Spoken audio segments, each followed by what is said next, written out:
චූටි පුතා මට සමා වෙන්න. සමා වෙන්නේ මොකටද? මේකට. හේ මොකක්ද? තාත්තේ මොකක්ද කරපුවේදී? තාත්තේ අංගෙපා ඕමින්ද? ඔබේ අංගෙපා. අයියෝ. හැමත ආයෙත් කරයි කියලා මං හිතුවේ නේ. කිසිම ගානක් නැතුව දාලා ගියානේ. ආයෙසරේ අනේ මේ අහනෝ ළමයා. ඔයාටම වර්ධ පටව ගන්න එපා.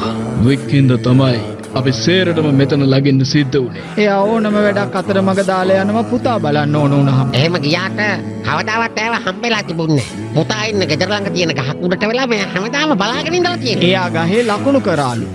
එයා එතනට ගිය හැම දවසක්ම. අනේ නිකන් ඉන්නක බොරුවක් අනේ. කොයි මුකුත් නෑනේ. ඒකත් බොරුවක්.